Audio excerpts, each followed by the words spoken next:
En el capítulo 17 de Apocalipsis se presenta la figura de una bestia espantosa y terrible, con 7 cabezas y 10 cuernos, aclarando en ese mismo capítulo que para poder comprender de qué se trata es necesario tener inteligencia y sutileza.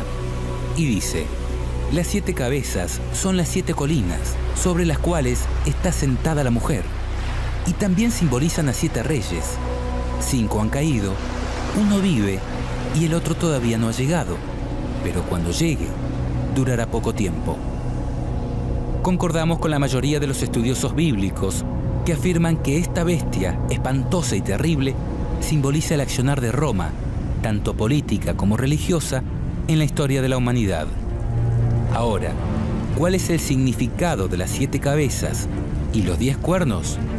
Es el tema que nos ocupa. Lo primero que debemos tener en cuenta es que en Apocalipsis 12 y 13 también se presenta el accionar de esta bestia, pero con algunas diferencias. Aunque la bestia es similar, las diferencias podrían estar indicando que se trata de diferentes periodos y realidades en la historia de su gobierno. En Apocalipsis 12 se presenta a esta bestia como un dragón de 7 cabezas y 10 cuernos, tratando de devorar a la simiente de la mujer, es decir, a Cristo, tan pronto como naciese, y persiguiendo luego a la mujer pura, es decir, a la verdadera iglesia, por 1260 días proféticos. Sabemos que fue la Roma imperial la que se encontraba gobernando en los días de Cristo. Sin embargo, a través del periodo de persecución, podemos conocer que la profecía se centra en Roma papal, que persiguió a los verdaderos cristianos por 1260 años. Se especifica que las 7 cabezas tenían 7 diademas o coronas, lo cual coincide con lo que vimos en relación a que las 7 cabezas simbolizan 7 reyes que gobiernan de manera consecutiva. Los 10 cuernos también simbolizan a 10 reyes, pero, a diferencia de las 7 cabezas, son reyes de menor poder que gobiernan de manera simultánea juntamente con la bestia. Es necesario hacer notar que las diademas o coronas son 7 y están sobre las cabezas de la bestia y no sobre los cuernos, simbolizando en este caso que el poder real se encuentra en las cabezas de la bestia y no en los cuernos. En Apocalipsis 13 se presenta a esta misma bestia, pero en el periodo en que una de sus cabezas recibe una herida de muerte, aunque se aclara que la herida mortal será sanada y se maravillará toda la tierra en pos de la bestia. Al mismo tiempo se presenta otra bestia que sube de la tierra, semejante a un cordero, pero que habla como dragón, que sabemos representa el accionar de los Estados Unidos como potencia mundial que, finalmente, hará que todos adoren a la primera bestia, es decir, a Roma. Lo interesante es que en este caso, la bestia espantosa y terrible es semejante a un leopardo, sus pies como de oso y su boca como de león, y que el dragón es el que le da su poder y su trono y su grande autoridad. Es decir, es un poder que reúne muchas de las cualidades de los imperios antecesores descritos en el capítulo 7 de Daniel.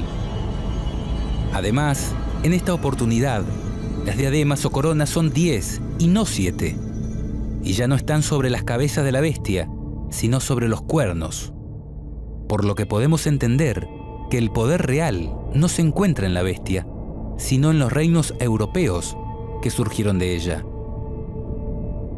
Es decir, se trataría del periodo en que la bestia romana papal pierde el poder a causa de la herida mortal que le provoca la Reforma Protestante cerca del 1500 después de Cristo y luego la Revolución Francesa en 1798, cuando el Papa es tomado en cautiverio por Napoleón Bonaparte y el poder del papado entra en agonía por la herida que le proporcionan las naciones europeas, al mismo tiempo que se produce el surgimiento de los Estados Unidos como potencia mundial.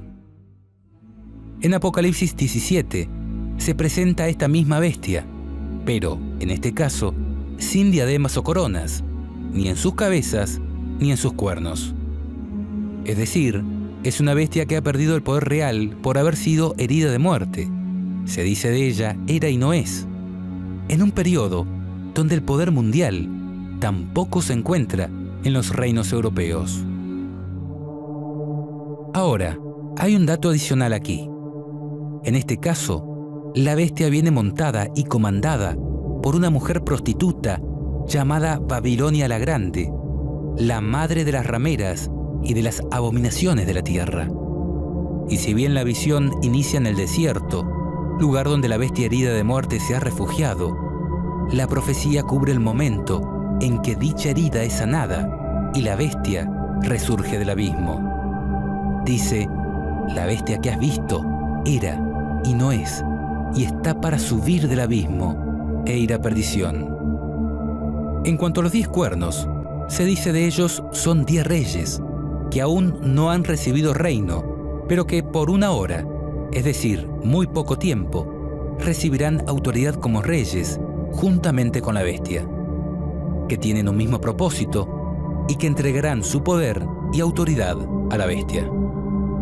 En resumen, a lo largo de Apocalipsis 12, 13 y 17, se estaría presentando a la misma bestia espantosa y terrible, pero en diferentes etapas de gobierno. En Apocalipsis 12, se la presenta desde el momento en que Cristo está por nacer, enfocándose luego en un largo periodo de 1260 días de completo dominio y persecución papal hacia los verdaderos cristianos. En Apocalipsis 13 se presenta a esta misma bestia, es decir, a Roma, desde el momento en que sufre la herida de muerte, y su poder es traspasado a las potencias europeas, en la figura de los 10 cuernos con diademas, momento en el que también se produce el surgimiento de los Estados Unidos como nueva potencia mundial.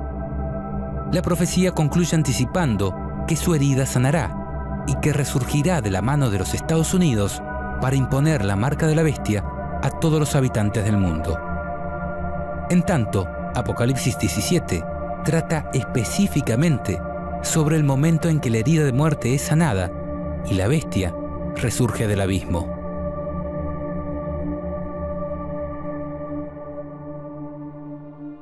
Volviendo al tema que nos ocupa, ¿qué representan las 7 cabezas y los 10 cuernos? A su vez, ¿a quién representa la mujer prostituta llamada Babilonia? Bueno, aquí empieza lo que queremos poner en estudio, y que incluye 2 posibles cumplimientos, uno histórico y otro que podríamos llamar escatológico. Ambos no se contradicen, sino que confluirían en paralelo hacia un cumplimiento magistral de la profecía. Cumplimiento histórico.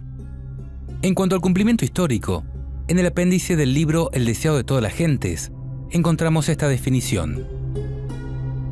Ha sido objeto del estudio y esfuerzo de Satanás unir la Iglesia y el Estado desde el principio.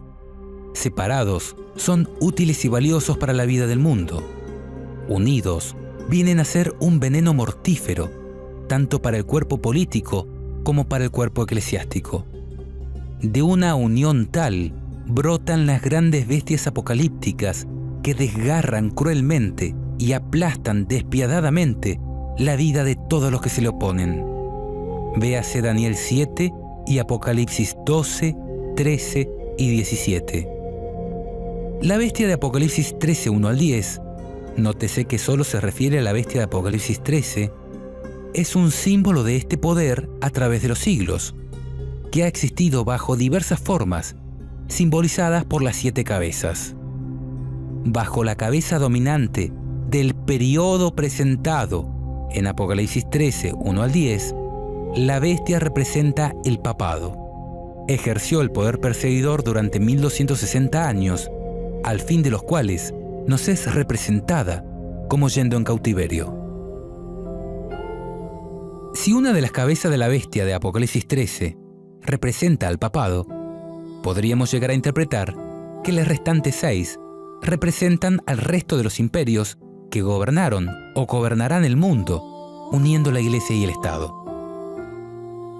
Desde este punto de vista, es lógico tratar de comprender el significado de las 7 cabezas de la bestia de Apocalipsis 13 como 7 reinos que existirían desde la época del Imperio Babilónico hasta el fin del mundo. dado que este es el punto de origen en la profecía de Daniel 7, donde se representa a Babilonia como un león alado, símbolo que también se incluye en la descripción de la bestia espantosa y terrible de Apocalipsis 13. Entonces, dentro de este posible cumplimiento histórico, las 7 cabezas de la bestia podrían ser: 1. Babilonia, que gobernó entre el 605 y el 539 a.C., representada por un león en Daniel 7 y por la cabeza de oro en Daniel 2. 2. Medo-Persia, que gobernó entre el 539 al 331 a.C., representada por un oso en Daniel 7 y por pechos y brazos de plata en Daniel 2. 3. Grecia, que gobernó del 331 al 168 a.C., representada por un leopardo en Daniel 7 y por vientre de bronce en Daniel 2. 4. Roma política militar, que gobernó entre el 168 a.C. hasta el 476 después de Cristo, y es representada por el periodo de gobierno de la bestia espantosa y terrible de Daniel 7 y por las piernas de hierro de Daniel 2. 5. Roma papal en la Europa religiosa, que gobernó del 476 al 1798 después de Cristo, representada por el periodo de gobierno de los cuernos en la bestia espantosa y terrible de Daniel 7, con claro predominio del cuerno pequeño a partir del 538 después de Cristo. En Daniel 2, este periodo es representado por pies en parte de hierro y en parte de barro cocido. 6. Secularismo evolucionista, desde 1798 hasta nuestros días. Dado que podríamos entender que el ateísmo y evolucionismo actual también conforman una especie de religión que domina al Estado y se vale de él para imponer sus creencias, por lo que podría estar representado por la 6ª cabeza que aparece en el periodo en que la bestia no es decir, cuando Roma no tiene poder. Es necesario destacar que Estados Unidos no forma parte de la bestia espantosa y terrible, ni de sus cabezas, ni de sus cuernos, sino que es descrito en Apocalipsis 13 como otra bestia que gobierna desde el periodo en que la bestia no es y que terminará hablando como dragón, haciendo que todos adoren a la primera bestia, es decir, a Roma. 7. Gobierno del nuevo orden mundial, a través de la ONU o alguna nueva organización que agrupe todos los gobiernos del mundo, en conjunto con un poder papal que está por recobrar el dominio absoluto del mundo. Es representado en la profecía de Apocalipsis 17 mediante la figura de los 10 cuernos, que simbolizan 10 reyes que aún no han recibido reino, pero que por muy poco tiempo recibirán autoridad juntamente con la bestia. 8. Resurgimiento de la bestia en la figura del 8º. Se produciría cuando todos los reinos del mundo le entreguen el poder total y absoluto al anticristo en la figura del Papa. Según esta interpretación, los 5 reyes o reinos que han caído, según la cuenta de Apocalipsis 17:10, serían Babilonia, Medo-Persia, Grecia, Roma imperial y Roma papal. Y el rey o reino que vive en el periodo en que la bestia no es el secularismo evolucionista, en conjunto con los Estados Unidos, que surge como segunda bestia. Y el que aún no ha llegado, pero que cuando llegue durará poco tiempo, es el gobierno del nuevo orden mundial, cuando los 10 reyes que aún no han recibido reino reciban autoridad como reyes juntamente con la bestia durante un breve periodo de tiempo, tal como una hora profética. Se dice de ellos, estos tienen un mismo propósito, es decir, actúan en conjunto como un único rey, y que entregarán su poder y su autoridad a la bestia. Es de destacar que el gobierno mundial de los 10 reyes, que aún no han recibido reino, se conformaría en forma conjunta con la bestia, hasta que, luego de un corto periodo de tiempo, estos reyes le entreguen la completa autoridad a la bestia en la figura del 8º, que haría alusión a la toma de poder de la Roma papal cuando termine de curar de su herida mortal.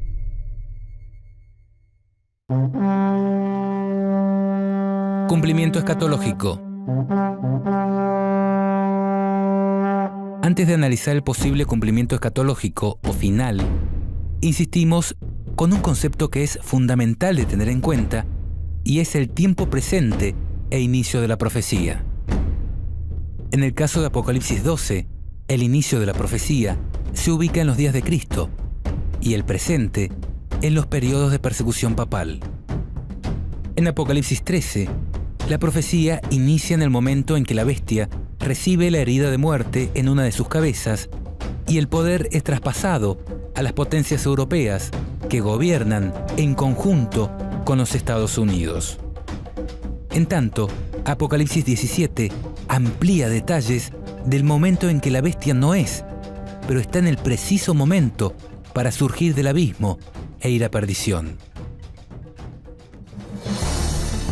Ahora, en cuanto al cumplimiento escatológico, es necesario poner de manifiesto que mucha de la historia que ha ocurrido en relación al papado se repetirá de manera escalofriante en el tiempo del fin.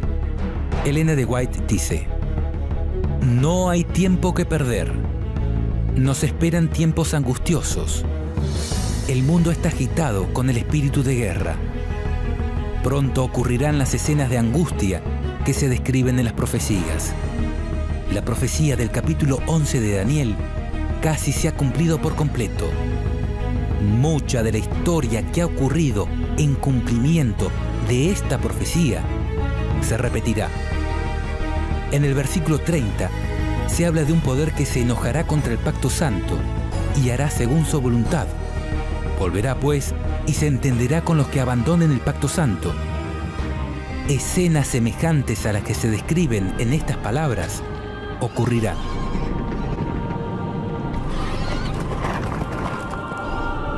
Muchas de las profecías de la Biblia tienen dobles cumplimientos, uno histórico y otro mucho más asombroso y cabal al final de los días. Mateo 24 es ejemplo de ello, cuando Jesús agrupa en una única profecía tanto las señales que anunciarían la destrucción de Jerusalén como aquellas que nos darían cuenta de su pronto regreso. Las 7 iglesias del Apocalipsis son otro claro ejemplo, donde lo que ocurre en el primer cumplimiento histórico nos enseña acerca de lo que ocurrirá luego y hasta el fin de los días, presentando las diferentes realidades que le tocaría vivir a la iglesia y el mensaje que Dios tiene para ella en cada caso. Por esto, no hay que desesperar si algunos aspectos de la profecía no se terminan de entender en el cumplimiento histórico, porque podrían estar haciendo referencia a detalles de un majestuoso cumplimiento que tendrá lugar al final de los días.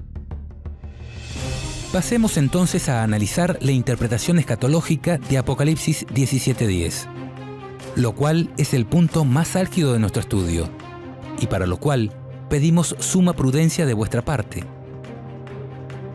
La realidad es que si bien en un análisis histórico podríamos asociar las cabezas de la bestia con los grandes poderes políticos religiosos que habrán desde Babilonia hasta el fin del tiempo, siendo el papado una de estas cabezas, en un sentido estricto del análisis profético, la bestia espantosa y terrible simboliza, tanto en Daniel 7 como en Apocalipsis 12, 13 y 17, el accionar de Roma en la historia de la humanidad. Por lo tanto, y en el cumplimiento más exacto de la profecía, las cabezas de dicha bestia deben formar parte de un gobierno romano. En este sentido, podemos observar que todas las características que nos da la Biblia en relación a la bestia espantosa y terrible hacen alusión a Roma, enfocándose principalmente en la Roma papal. Por ejemplo, cuando se dice que la bestia era, no es y será, y todo lo relacionado a la herida mortal, está hablando del papado. Cuando anuncia el periodo de 1260 días que la bestia perseguiría a la mujer, también está describiendo el accionar del papado.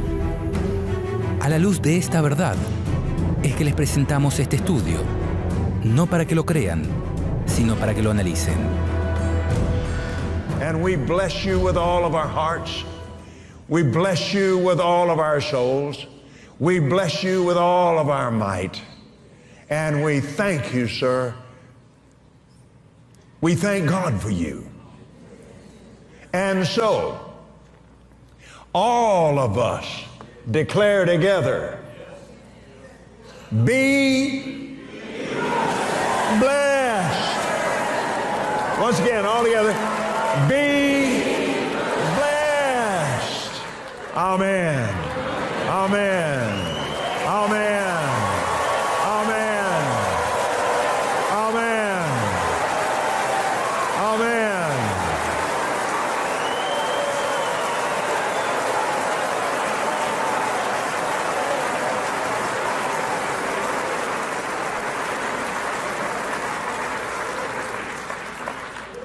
Hallelujah. I think you're going to have to come to the Vatican. I will. I'm available. Praise God. La traducción Leborati Truso de la Biblia dice: para comprender esto, es necesario tener inteligencia y sutileza. Las 7 cabezas son las 7 colinas sobre las cuales está sentada la mujer. Y también simbolizan a 7 reyes. 5 han caído, 1 vive y el otro todavía no ha llegado. Pero cuando llegue, durará poco tiempo. La propia Biblia nos está dando 2 significados para un mismo símbolo. Las 7 cabezas, el símbolo, simbolizan 7 colinas y 7 reyes. En relación a las 7 colinas, es sabido que se trata de las 7 colinas de Roma.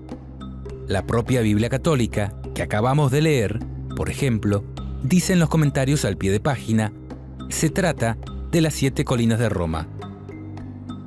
Por si esto no fuera suficiente, veamos 2 evidencias adicionales. La escritora Elena de White afirma en su libro El conflicto de los siglos que Roma es la ciudad de las 7 colinas, al citar las palabras que dijo Lutero cuando éste aún era sumiso a la jerarquía papal. Finalmente vislumbró en lontananza, es decir, desde lejos, la ciudad de las 7 colinas. Con profunda emoción cayó de rodillas y levantando las manos hacia el cielo, exclamó: ¡Salve, Roma Santa! Por otro lado, si haces una simple búsqueda en Google, escribiendo Ciudad de las 7 colinas, es claro que Roma es mundialmente conocida como la ciudad de las 7 colinas. Esto confirma, en primer término, que uno de los 2 significados que da la Biblia en relación a las 7 cabezas hace exclusiva referencia a Roma, describiendo el lugar geográfico donde se asienta la mujer. ¿Qué mujer? La mujer ramera que comanda la bestia en Apocalipsis 17. Pero si la bestia espantosa y terrible representa a Roma, ¿a quién simboliza la mujer ramera que comanda la bestia? Apocalipsis dice, en el mismo capítulo 17, la mujer que has visto es la gran ciudad, la que reina sobre los reyes de la tierra. Este es un dato importante y me crispa al relacionarlo con el momento o el presente de dicha profecía, que, tal como lo mencionamos, trata sobre el periodo en que la herida mortal es curada. Porque si tomamos el año 1798 como el momento en que el papado sufre la herida de muerte, cuando Napoleón Bonaparte toma en cautiverio al Papa Pío VII y precipita la pérdida de los estados pontificios y el poder temporal de la Iglesia romana, debemos tomar el año 1929 como el momento en que empieza a curar la herida de muerte, cuando Benito Mussolini, a través de los pactos de Letrán, le devuelve parte de los territorios confiscados y reconoce la Santa Sede o Ciudad del Vaticano como Estado independiente. Entonces, si la mujer que comanda la bestia de Apocalipsis 17 es la gran ciudad, la que reina sobre los reyes de la tierra, la profecía podría estar indicando que a través del reconocimiento de la Ciudad del Vaticano como Estado independiente, la bestia recobraría el poder que ejerció en la Edad Oscura. Porque si tomamos en cuenta que desde que se les reconoce la soberanía y autonomía a la Ciudad del Vaticano, ciudad que actualmente reina sobre los reyes de la tierra, los papas, que hasta el momento eran obispos de Roma, ahora, y solo ahora, una vez reconocida la Ciudad del Vaticano como Estado independiente, los papas se transforman en reyes del Vaticano, sin que nadie pueda juzgarlos, independientemente de lo que hagan. Los tribunales de los demás estados deben reconocer la soberanía del Estado del Vaticano y no entrometerse, y dentro de este, el mismo Papa es el juez supremo, considerado infalible y de imposible juzgamiento humano, por ser, según ellos, el representante de Dios en la tierra. ¿Vas notando cómo todos los cabos parecen unirse? Porque aunque el nombre de esta mujer puede aplicarse también a aquellas confesiones religiosas que salieron de Roma, pero que han seguido sus mismos métodos y enseñanzas, Babilonia hace referencia de manera directa a Roma papal. Elena de White dice en relación a esto: la mujer Babilonia de Apocalipsis 17 está descrita como vestida de púrpura y escarlata, y adornada de oro y piedras preciosas y perlas, teniendo en su mano un cáliz de oro, lleno de abominaciones, es decir, las inmundicias de sus fornicaciones. Y en su frente tenía un nombre escrito: Misterio, Babilonia la Grande, Madre de las Rameras. El profeta dice: vi a aquella mujer embriagada de la sangre de los santos y de la sangre de los mártires de Jesús. Se declara además que Babilonia es aquella gran ciudad, la que tiene el imperio sobre los reyes de la tierra. La potencia que por tantos siglos dominó con despotismo sobre los monarcas de la cristiandad es Roma. La púrpura y la escarlata, el oro y las piedras preciosas y las perlas describen como a lo vivo la magnificencia y la pompa más que reales de que hacía gala la arrogante sede romana. Y de ninguna otra potencia se podría decir con más propiedad que estaba embriagada de la sangre de los santos que de aquella iglesia que ha perseguido tan cruelmente a los discípulos de Cristo. Pasando en limpio, lo que estamos tratando de demostrar es que hay clara evidencia que demostraría que las 7 cabezas de la bestia pertenecen o están ligadas a Roma. Ahora, si de acuerdo a la Biblia, las 7 cabezas, además de simbolizar las 7 colinas de Roma, hacen referencia a 7 reyes, ¿quiénes son estos? Pues en esta interpretación escatológica representan 7 papas reyes que iban a existir desde el momento en que empieza la profecía, es decir, desde 1929, cuando, por los tratados de Letrán, se comienza a curar la herida mortal y el papa es considerado por primera vez rey de aquel nuevo estado de 44 hectáreas, que la Biblia describe como la gran ciudad que reina sobre los reyes de la tierra.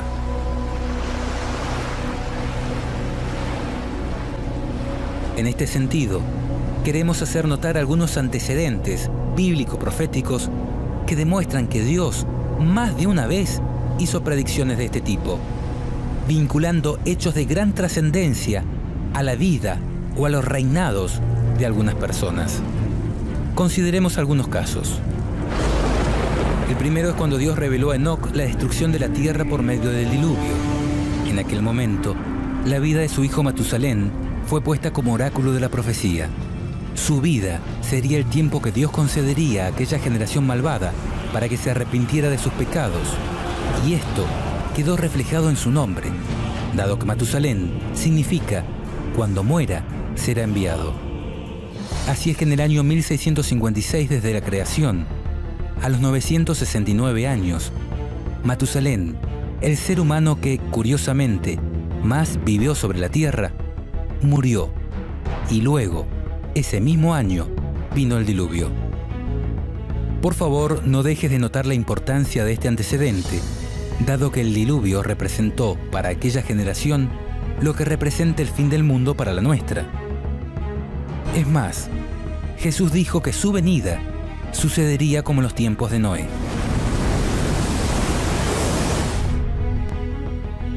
Un segundo ejemplo lo encontramos en la profecía de Daniel 2, cuando Daniel revela a Nabucodonosor que él era representado por la cabeza de oro. Dice el texto: tú, oh rey, eres rey de reyes, porque el Dios del cielo te ha dado reino, poder, fuerza y majestad. Y donde quiera habitan hijos de hombres, bestias del campo y aves del cielo, Él los ha entregado en tu mano y te ha dado el dominio sobre todo. Tú eres aquella cabeza de oro. También en la profecía de Daniel 7 aparece otra bestia semejante a un leopardo que tenía 4 cabezas. El leopardo, según el método de interpretación bíblica histórico-gramatical, representa a Grecia y las 4 cabezas a Casandro, Lisímaco, Seleuco y Ptolomeo. 4 de los generales de Alejandro Magno que se repartieron el poder luego de su temprana muerte. En este sentido, notemos que además de este antecedente, donde las cabezas de una bestia representan a personas específicas que tomarían el poder, notemos que la bestia de Apocalipsis 13 también se parece en parte a un leopardo, por lo que no sería descabellado pensar que sus cabezas también simbolizaran el accionar de personas específicas en la historia de su gobierno. Además, en Daniel 8 se profetiza sobre Alejandro Magno, diciendo: «El macho cabrío es el rey de Grecia, y el cuerno grande que tenía entre sus ojos es el rey primero». Dándose aún más detalles en la profecía del capítulo 11, cuando dice: «Se levantará luego un rey valiente, el cual dominará con gran poder y hará su voluntad. Pero cuando se haya levantado, su reino será quebrantado y repartido hacia los 4 vientos del cielo, no a sus descendientes, ni según el dominio con que él dominó, porque su reino será arrancado y será para otros fuera de ellos», haciendo referencia a sus 4 generales que tomarían el poder.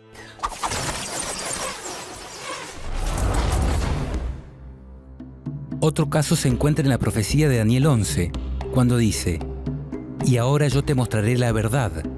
He aquí aún habrá 3 reyes en Persia, y el cuarto se hará de grandes riquezas más que todos ellos, y al hacerse fuerte con sus riquezas, levantará a todos contra el reino de Grecia». Esta profecía también se cumplió a la perfección. Cuando fue dada, Ciro era el rey del imperio medo-persa, y los 3 reyes que le sucedieron fueron Cambises II, Esmerdis y Darío I el Grande, y el cuarto fue su hijo Jerjes, quien, por el 481 a.C., lanzó una masiva invasión contra Grecia, pero luego de algunas conquistas fue derrotado.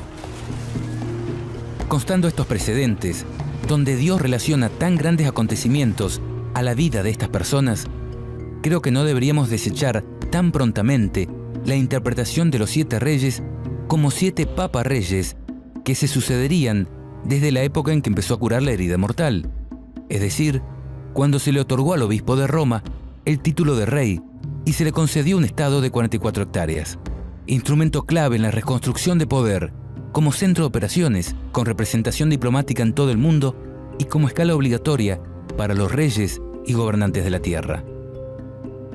Personalmente siempre he tomado con pinzas esta interpretación y de ninguna manera basaría mi fe en ella. Sin embargo, y ante lo ocurrido con la abrupta y extraña renuncia de Benedicto XVI, todo ha empezado a cobrar sentido, y aquellas cosas que no se podían comprender en otro tiempo, ahora parecerían clarificarse de manera majestuosa, como lo veremos a continuación. Pero antes de analizar los papas que han habido y de qué manera estos cumplirían la profecía, es necesario tener presente que una cosa es el momento que marca el inicio de la profecía y otra es el momento que representa el presente de la profecía. Dicho en otras palabras, la profecía de Apocalipsis 17 comenzaría en 1929, cuando la herida mortal comienza a sanar, pero el presente de la profecía se encuentra en el periodo cuando gobierna el 6º rey, dado que dice: «Las 7 cabezas también simbolizan a 7 reyes. 5 han caído, 1 vive y el otro todavía no ha llegado, pero cuando llegue durará poco tiempo».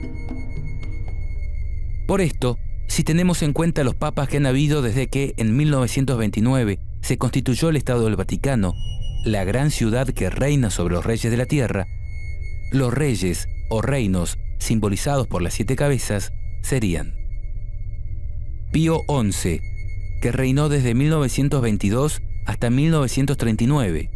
Fue el papa que firmó los pactos de Letrán y que obtuvo al Vaticano como Estado independiente. Pío XII, que reinó desde 1939 hasta 1958. Juan XXIII, desde 1959 hasta 1963.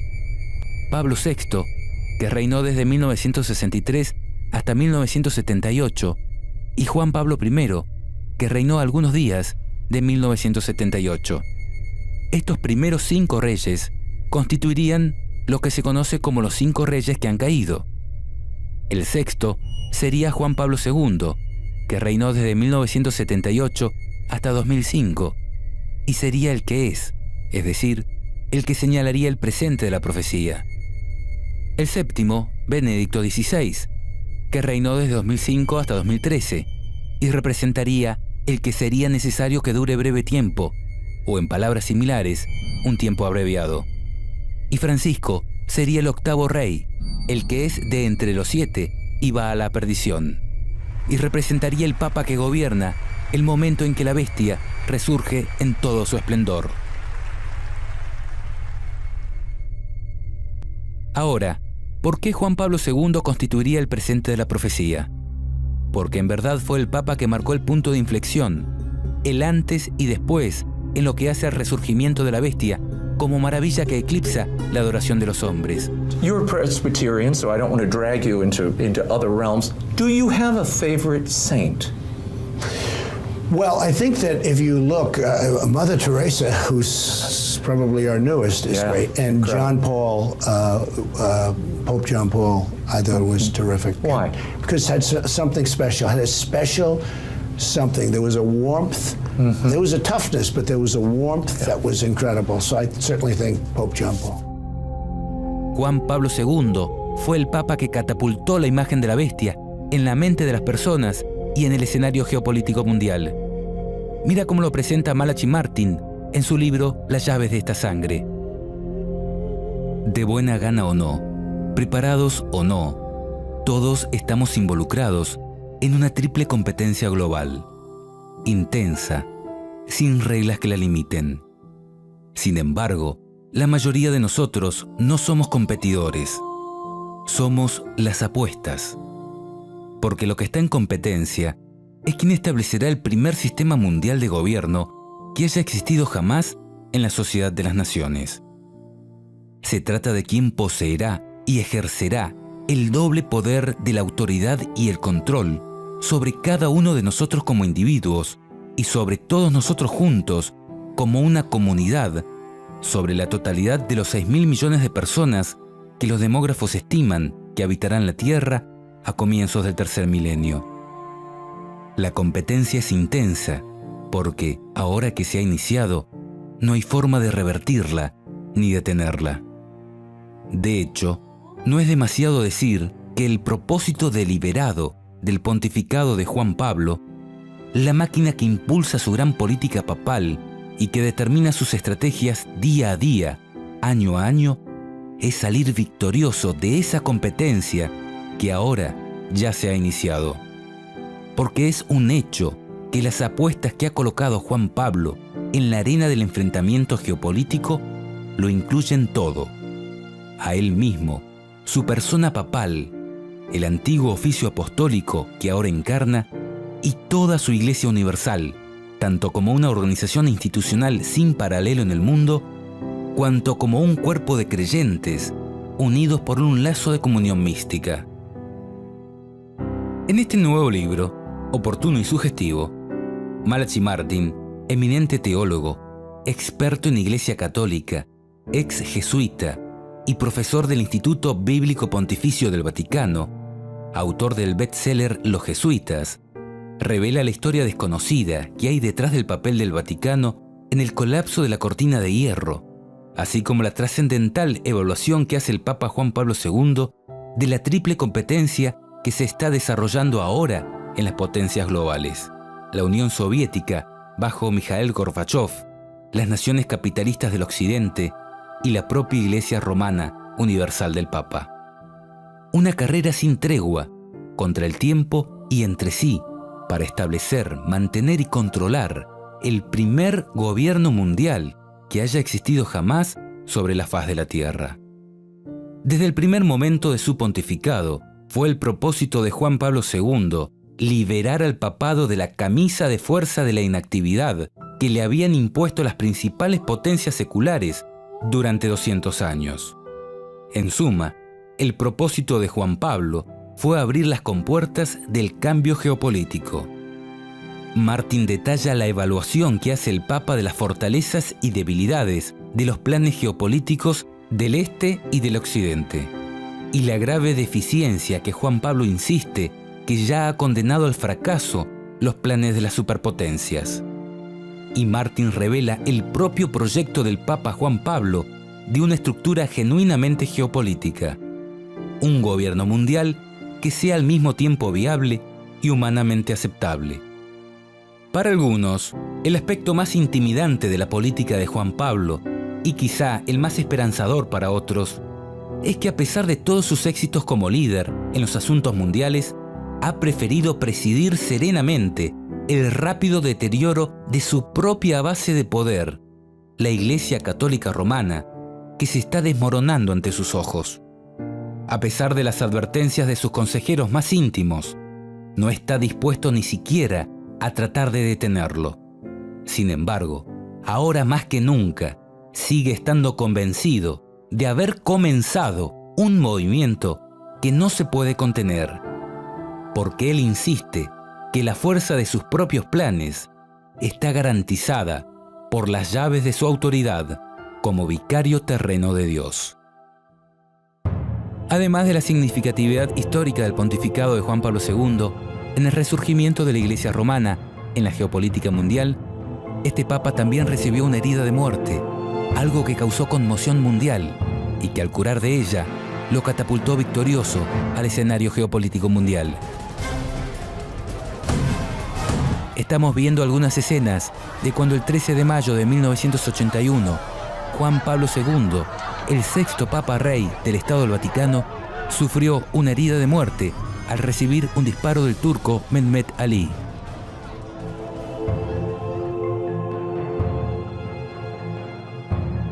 Y por último, creemos que también podría ser el Papa clave, porque en el periodo de su reinado fue cuando se empezó a comprender la profecía de esta manera. Es decir, el presente de la profecía podría estar dado en el momento en que la profecía se comprende, sobre todo si tenemos en cuenta que estas palabras fueron selladas hasta el tiempo de su cumplimiento. Dice la traducción de la Biblia Jubileo 2000, «Anda, Daniel, pues estas palabras son cerradas y selladas hasta el tiempo de su cumplimiento».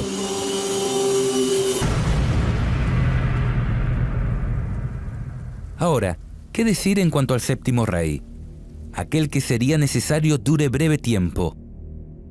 Lo que sucedió con Benedicto XVI y su precipitada renuncia, ¿no cumple la profecía a la perfección? ¿No fue acaso necesario que se le acorte su mandato y que se coloque otra persona como cabeza visible de la Iglesia romana por diversas causas? Cambio de la imagen papal por un rostro más amigable y popular, intento de tapar los escándalos morales de toda índole desde las máximas esferas de poder de esta Iglesia.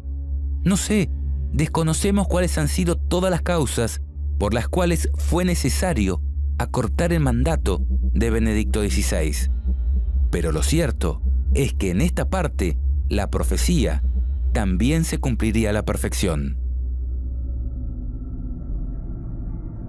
¿Y qué decir en cuanto al octavo, el que es de entre los 7 y va a la perdición? Aquí la Biblia anticipó que el octavo rey o reino surgiría de entre los 7, pues el reinado de Francisco ha surgido dentro del reinado de Benedicto XVI. De hecho, los propios analistas papales ven 2 papas y no 1 gobernando la Iglesia romana. Consideremos, por ejemplo, esta publicación de la Agencia Católica de Noticias Así Prensa. Consideraciones eclesiológicas acerca de la simultaneidad de un papa reinante con un papa emérito. Monseñor George Gainswine, prefecto de la Casa Pontificia, el 20 de mayo tuvo una intervención en la presentación de un libro acerca del pontificado de Benedicto XVI. En esa intervención dijo unas pocas frases que dieron la vuelta al mundo eclesiástico, afirmando que el Papa Benedicto no ha abandonado el ministerio de Pedro, y hablando de un papado en el que hay un miembro activo y un miembro contemplativo. No oculto que, en un primer momento, tuve una impresión de desagrado hacia sus palabras. ¿Cómo era posible que el prefecto de la Casa Pontificia difuminara la nitidez de una renuncia pontificia, una cuestión canónica de gravísima trascendencia para la vida de la Iglesia? Pero en los días siguientes seguí reflexionando sobre el tema y me di cuenta que Monseñor Gainswine había abierto un apasionante tema eclesiológico totalmente nuevo, nunca tratado antes con la hondura que merecía. Después de darle muchas vueltas a este asunto, me encontré que del desagrado pasé a suscribir enteramente las palabras del prefecto de la Casa Pontificia. Personalmente, cuando me enteré de la renuncia de Benedicto XVI, empecé a considerar este posible cumplimiento escatológico con mayor atención. Había escuchado personas que hablaban del tema desde la época que reinaba el Papa Juan Pablo II, pero ahora, en mi interior, dije, si esto es como parece, si mi paisano Jorge Bergoglio, actual Papa Francisco, es quien se describe como el octavo rey, entonces veré con mis propios ojos el resurgir de la bestia. Y pensé, si bajo el pontificado de Francisco se empieza a producir la toma de poder de la Iglesia romana, si puedo ver que los reyes del mundo le entregan su poder postrándose ante su autoridad, no me quedaré callado. Y saben, no he visto otra cosa que eso. Gracias.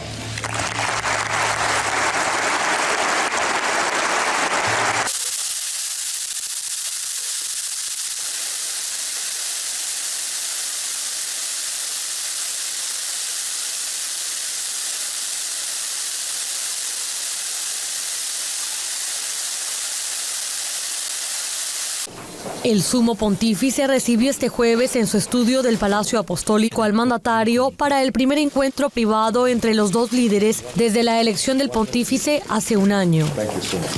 Obama le confesó al Papa ser un gran admirador.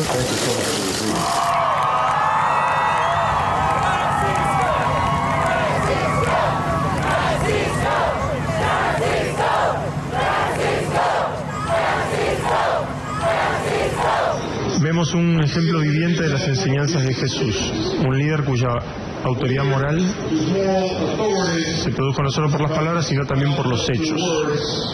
Le agradecemos y le damos la bienvenida a los Estados Unidos de Norteamérica.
Que Dios los bendiga a todos.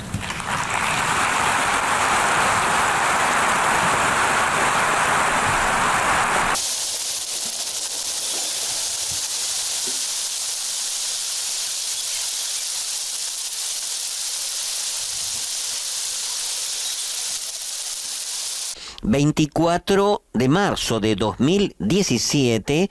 Papa Francisco recibe en audiencia a 27 jefes de Estado y de Gobierno de la Unión Europea.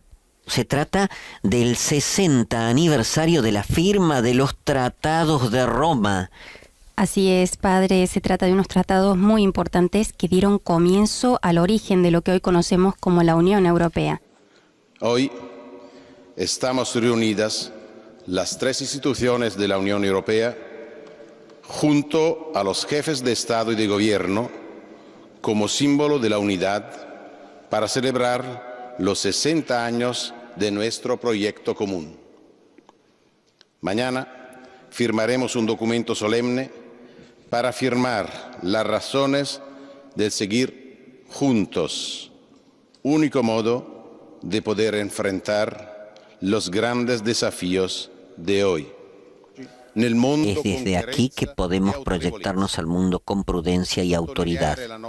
Ha sido entonces Antonio Tajani, presidente del Parlamento Europeo, que saluda a Papa Francisco. Roma, con su vocación de universalidad, es el símbolo de esa experiencia y por eso fue elegida como el lugar de la firma de los tratados, porque aquí se sentaron las bases políticas, jurídicas y sociales de nuestra civilización. Es oportuno tener presente que Europa es una familia de pueblos y como en toda la buena familia existen susceptibilidades diferentes, pero todos podrán crecer en la medida en la que estén unidos. Penso che l'Europa merite di essere costruita. Grazie.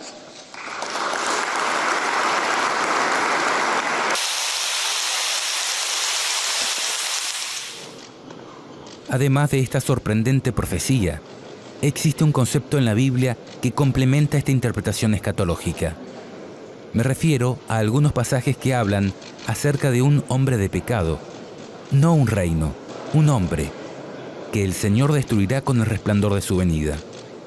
Algo que simbólicamente se podría aplicar a un poder histórico, pero que encuentra pleno cumplimiento en la figura de lo que vendría a ser el último rey de la tierra antes del retorno de Cristo. El apóstol Pablo dijo a sus contemporáneos: acerca de la venida de nuestro Señor Jesucristo y de nuestra reunión con Él, les rogamos, hermanos, que no se dejen perturbar fácilmente, ni se alarmen, sea por anuncios proféticos, o por palabras, o cartas atribuidas a nosotros, que hacen creer que el día del Señor ya ha llegado, que nadie los engañe de ninguna manera, porque antes tiene que venir la apostasía y manifestarse el hombre impío, el ser condenado a la perdición, el adversario, el que se alza con soberbia contra todo lo que lleva el nombre de Dios o es objeto de culto, hasta llegar a instalarse en el templo de Dios, presentándose como si fuera Dios. Ya saben qué es lo que hasta ahora los retiene, para que no se manifieste sino a su debido tiempo. Y entonces se manifestará el impío, a quien el Señor Jesús destruirá con el aliento de su boca y aniquilará con el resplandor de su venida. La venida del impío será provocada por la acción de Satanás y estará acompañada de toda clase de demostraciones de poder, de signos y de falsos milagros, y de toda clase de engaños perversos destinados a los que se pierden por no haber amado la verdad que los podía salvar. Por eso Dios les envía un poder engañoso que les hace creer en la mentira, a fin de que sean condenados todos los que se negaron a creer en la verdad y se complacieron en el mal. También, en la singular profecía de Daniel 8, se describe este mismo concepto. Podremos ver que Gabriel irá explicando la visión al profeta y en un determinado momento saltará de la seguidilla de reinos al final de la historia, a la figura del último rey que gobernaría la tierra antes del retorno de Cristo. El de la época cuando los transgresores lleguen al colmo. Dice: en cuanto al carnero que viste, que tenía 2 cuernos, estos son los reyes de Media y de Persia. El macho cabrío es el rey de Grecia, y el cuerno grande que tenía entre sus ojos es el rey primero. En cuanto al cuerno que fue quebrado y sucedieron 4 en su lugar, significa que 4 reinos se levantarán de esa nación, aunque no con la fuerza de él. Y al fin del reinado de estos, cuando los transgresores lleguen al colmo, se levantará un rey altivo de rostro y entendido en enigmas. Y su poder se fortalecerá, mas no con fuerza propia, y causará grandes ruinas, y prosperará, y hará arbitrariamente, y destruirá a los fuertes y al pueblo de los santos. Con su sagacidad hará prosperar el engaño en su mano, y su corazón se engrandecerá, y sin aviso destruirá a muchos, y se levantará contra el príncipe de los príncipes, pero será quebrantado, aunque no por mano humana. La visión de las tardes y mañanas que se te ha referido es verdadera, y tú guarda la visión, porque es para muchos días. Si bien podemos reconocer que todo esto podría aplicarse al papado en su conjunto, es notable la aplicación específica que podría estar dándose al final de los días con el reinado de Francisco. 5 veces se le repite a Daniel con diferentes palabras que eso era para el tiempo del fin, para el tiempo cuando los transgresores lleguen al colmo. Tengo el gran honor de presentarles al Papa Francisco de la Santa Sede. Buonasera. No voy a hablar de la suegra. En un mundo dividido, Saber escuchar. un líder tiene una misión: unirnos a todos.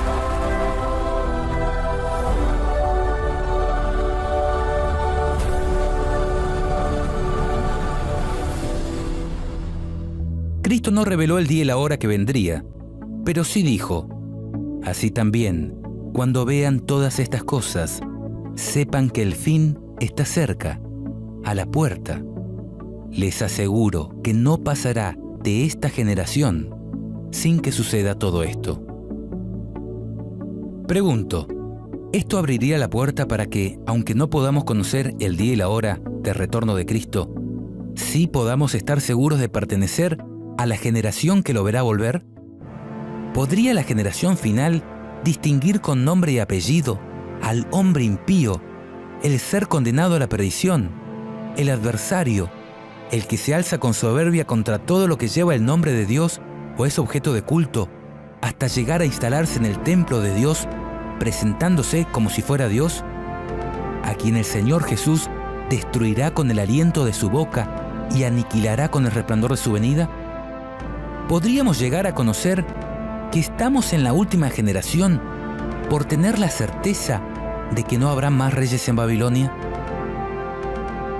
Observa el nivel de detalle que encontramos en Apocalipsis 17, cuando habla del color con que se vestirían los principales dirigentes de la iglesia romana, el símbolo de engaño que portarían en su mano, la riqueza que ostentarían a través de sus joyas, el lugar geográfico donde tendría asiento su gobierno.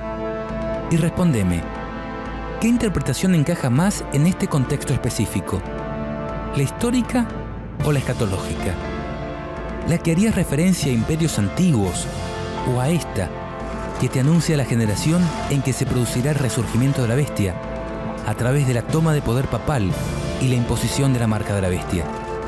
¿Cuál de estas dos interpretaciones te ayudaría a superar mejor la gran tribulación de los últimos días?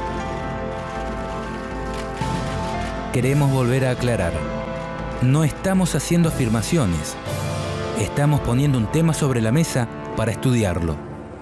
No es nuestra intención generar sensacionalismos ni apresuramientos en tomas de decisiones por conveniencia o miedo, sino más bien que tomemos conciencia que, tal como lo dijo Elena, no tenemos tiempo que perder. Nuestro deseo es que puedas consagrarte a tu Dios cada mañana y vivir cada día como si fuera el último en que podrás servirle. Porque la oportunidad está pasando. ¿Y vos? ¿Qué estás haciendo?